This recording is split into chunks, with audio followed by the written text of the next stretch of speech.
Selamat pagi, Om Swastiastu. Perkenalkan, nama saya Imade Wisnu Mahendra. Saya anggota kelompok 2, angkatan 20. Hari ini saya ingin mengajak kita semua membahas isu digitalisasi di pemerintahan dan bagaimana hal ini berkaitan dengan manajemen ASN serta konsep Smart ASN. Pertama, mari kita pahami dulu apa yang dimaksud dengan manajemen ASN. Secara sederhana, manajemen ASN adalah seluruh proses pengelolaan aparatur sipil negara, mulai dari tahapan perencanaan kebutuhan pegawai, proses rekrutmen, pengembangan kompetensi, penilaian kerja, sampai pada pemberhentian pegawai. Tujuan akhirnya jelas, menciptakan ASN yang profesional, transparan, akuntabel, dan mampu memberikan layanan publik yang benar-benar berkualitas. Sejalan dengan itu, lahirlah gagasan Smart ASN. ASN di era sekarang tidak cukup hanya disiplin dan loyal, tapi juga harus cerdas, adaptif, inovatif, berintegritas, tak melek digital. Ada 4 kompetensi utama atau pilar literasi digital yang wajib dikuasai. Yang pertama, digital skills, kemampuan menggunakan perangkat dan aplikasi digital dengan baik.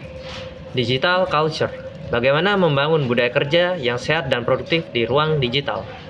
Digital ethics, kemampuan menjaga etika, kejujuran, dan integritas saat memanfaatkan teknologi.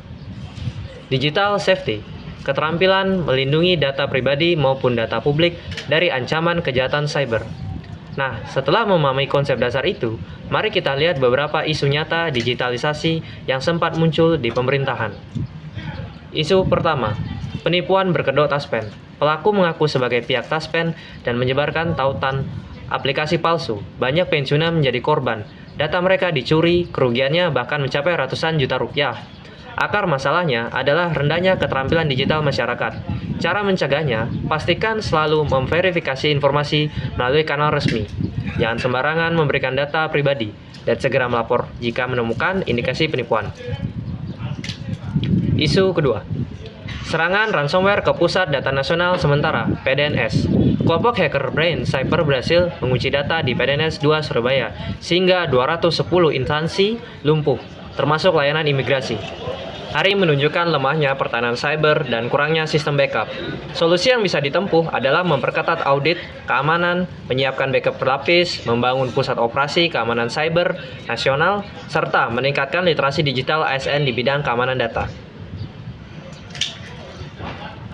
Isu ketiga, penipuan dengan modus KTP digital dukcapil. Maksudnya adalah pelaku menelpon korban, menyamar sebagai petugas resmi, lalu mengarahkan korban mengunduh aplikasi palsu. Akibatnya data korban dicuri dan rekening mereka berkuras. Pencegahannya adalah dengan memberikan edukasi publik, memperkuat keamanan aplikasi resmi, dan mendorong budaya digital yang lebih kritis serta berhati-hati. Isu keempat, praktik pungutan liar di instansi pemerintah. Misalnya kasus pungli SIM atau pungli tilang. Kerugian yang ditimbulkan bukan hanya materi, tapi juga menurunkan kepercayaan publik terhadap institusi pemerintah. Penyebab utamanya adalah sistem yang masih manual dan lemahnya pengawasan. Jalan keluarnya antara lain digitalisasi layanan publik, kampanye etika digital, serta penguatan pengawasan internal. Dari keempat isu ini, kita bisa menarik benang merah bahwa digitalisasi punya dua sisi, membawa peluang besar tapi sekaligus menimbulkan ancaman baru. Maka seseorang ASN harus benar-benar menjadi Smart ASN yang profesional, berintegritas, kompeten, dan menguasai 4 pilar literasi digital.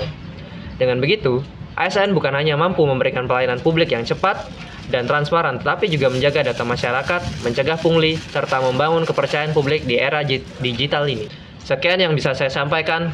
Terima kasih. Om Santi Santi Santi Om. Salam.